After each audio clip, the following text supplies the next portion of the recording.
এইখান থেকে আমার সামনে যারা বসে আছেন, এর মধ্যে থেকে মুরব্বী যারা বসে আছেন, ওমরা বা হজ করতে গিয়েছেন, এরকম একজন হাত তুলেন। ওমরা বা হজ করে আসছেন, একজন মুরব্বী মানুষ, ওই যে লাল টুপি পরে বসে আছে, রুমন নিয়ে আসো তো ওনাকে। আপনি আসেন দেখি সামনে, সামনে আসেন, আমার কাছে আসেন।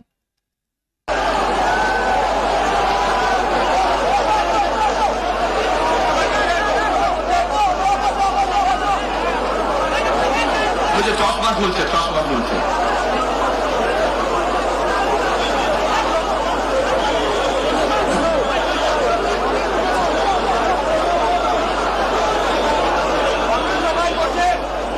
আপনারা বসেন, উনি এখনই মঞ্চে উঠবে, আপনারা সবাই দেখতে পারবেন কে মানুষটা।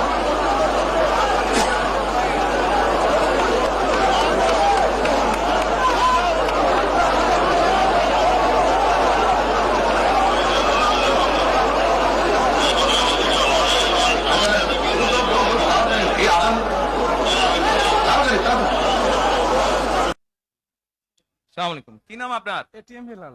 ওই এইদিকে বলেন। এটিএম হেলাল। বাড়ি কই? সুনামগঞ্জ। বাড়ি সুনামগঞ্জ। সুনামগঞ্জ কোথায়? শান্তিগঞ্জ। এই সুনামগঞ্জের মানুষ আছে এখানে? এই লোক আপনাদের মানুষ? আচ্ছা, এখন বলেন, কবে গেছিলেন আপনি? হজ না উমরায় গেছিলেন? উমরাতে গেছি 16তে, হজে গেছি 17তে। উমরাতে গেছেন 16তে, হজে গেছেন 17। এখন আমাকে বলেন, আপনি তো উমরা হজ করে আসছেন, যে মাইকের সামনে দাঁড়ান। আপনি কাবা শরীফে গেছেন? জি। কাবা শরীফের মালিক কে? আল্লাহ। জোরে বলেন। আল্লাহ। কাবা শরীফের মালিক কে? আল্লাহ। আল্লাহ। আমরা মুসলমান সবাই, এই দিন দুনিয়ার আমরা যে পৃথিবী দেখি, এই পৃথিবীর মালিক কে? আল্লাহ। এই সূর্য নক্ষত্র যা দেখি তার মালিক কে? আল্লাহ। বেহেশতের মালিক কে? আল্লাহ। দোজখের মালিক কে? আল্লাহ। আচ্ছা দাঁড়ান, এবার আপনি বসেন এখানে। আপনারা সকলেই সাক্ষী দিলেন, দোজখের মালিক আল্লাহ, বেহেশতের মালিক আল্লাহ, এই পৃথিবীর মালিক আল্লাহ, কাবার মালিক আল্লাহ।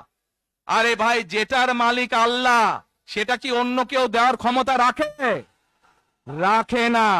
তাহলে কি দাঁড়ালো? নির্বাচনের আগেই একটি দল এই দিব ওই দিব বলছে, টিকিট দিব বলছে না?